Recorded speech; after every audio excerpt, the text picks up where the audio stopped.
მოგესალმებით, თქვენ უყურებთ გამა ტრენერის რეალური პროგნოზების შედეგებს.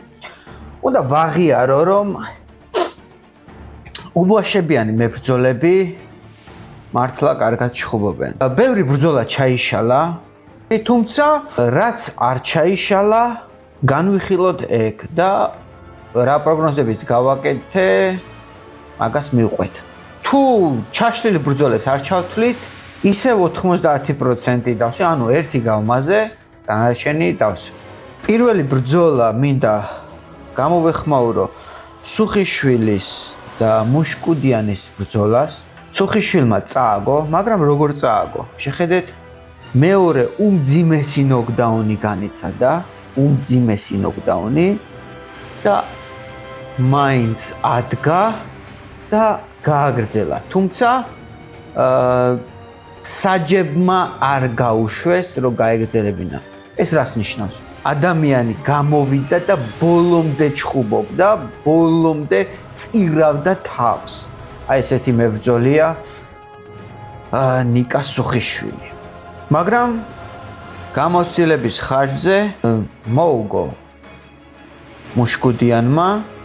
რიგითი მეორე იყო ვალერი ყოჩიაშვილი ტერლოევის წინააღმდეგ. მე ვთქვი, რომ 80-20-ზე ამეთქი გორილას სასარგებლოდ და ბევრმა დამცინა. და არაერთხელ მე სადღაც ერთი წლის წინ თქვი ვალერიზე, რომ ეს ის ადამიანია მეთქი, ვინც შეაჩერებს სხვა ადამიანს. ბევრის საყვარელი ჩემპიონი.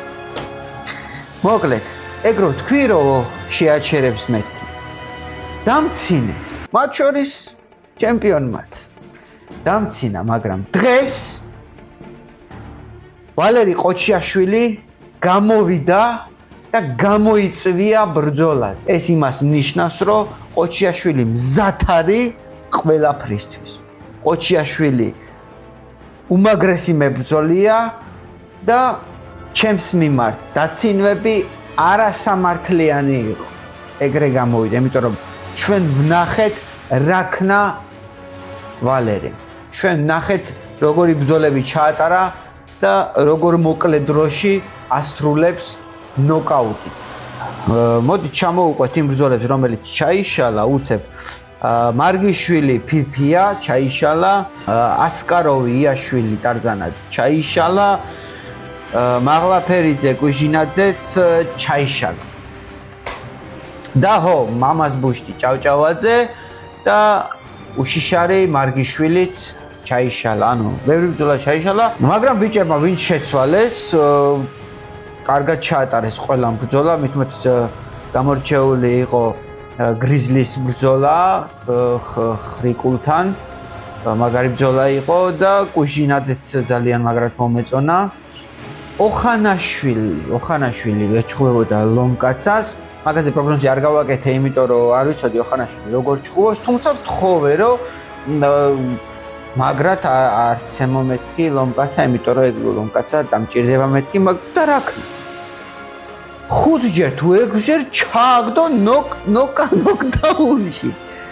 6ჯერ ჩააგდო ნოკდაუნში. ჯერ ლომკაცა ხო ცალკე აპლოდისმენტები ლომკაცას რო ადგა მაგდენჯერ, მაგრამ ანუ თხოვე არ მაგრად არც ემოდო რა მოკლა ლამის კაცი. და ფინალი გრან პრის დააგვირგვინა ბაქარ გელენიძემ და ლევან იანქოშვილმა, ტყვია გაუმტარმა. მოკლედ პროგნოზი მე რო გავაკეთე, ვთქვი რომ ბაქარ გელენიძე თავს გაწირავს ამ ბრძოლისთვის და ამ 25,000-ისთვის, იმიტომ რომ მე მასე ვხედავდი. სადაც კიდევ ერთი ჰაჰა მომივიდა და ვისგან? ბატონ მიხეილ ბაკაშვილისგან. ჰაჰა დამიდო ჩემს პროგნოზე. ანუ მაგაზე რო თქვი რომ ბაქარი წამოიღებს ამ ბრძოლას მეთქი. ანუ კარგი დადეთ ჰაჰა იყოს ჰაჰა მაგრამ დაჯდა ფაქტია ხო პროგნოზი დაჯდა ჰაჰა უკვე როლს აღარ თამაშობს და ასე რა ხო და რისი თქმა მინდოდა ხო უშა კლუბი მგლების ის არის წვრთნელია და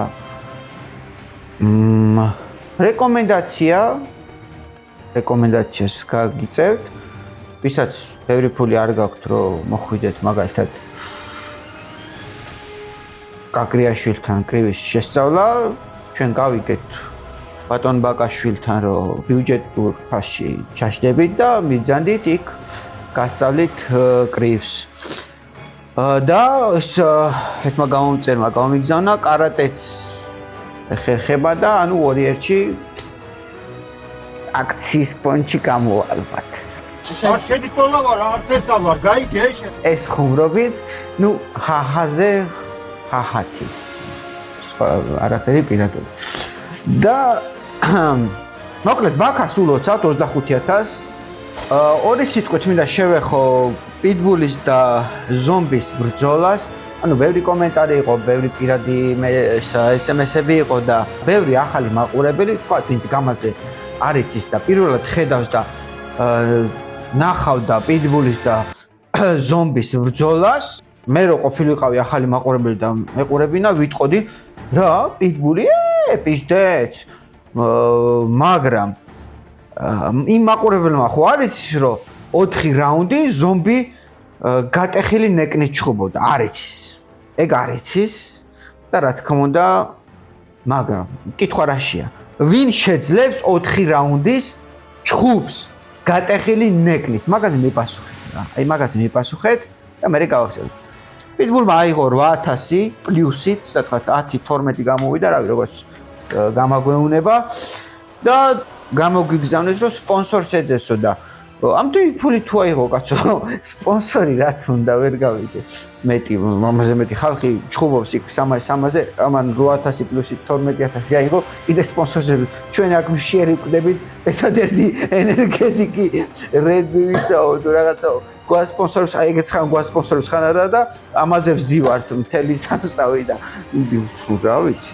კიდე თუ სპონსორს ეძებს, ოჩახ, კაი ის არის. ხო და ეს იყო და ეს. შეგახსენებთ რომ ჩვენი პარტნიორია კლუბი ვალჰალა ფიტნესის და კრივის დარბაზი, მაგარი გარემო, კარგი ფასები, მაგარი ხალხი და ყველაფერი იდეალურად არის. მობრძანდით, ყველას გელოდებით. კრივში განსაკუთრებით აკაკაკრიაშვილი მოგამზადეთ და გაგხდით თქვენგან მაიკ ტაისონს. რეალურ მაიკ ტაისონს, ისე კი არა. დღესაც სულ ეს იყო, თქვენთან იყო გამა ტრენერი მომავალ შეხვედრამდე.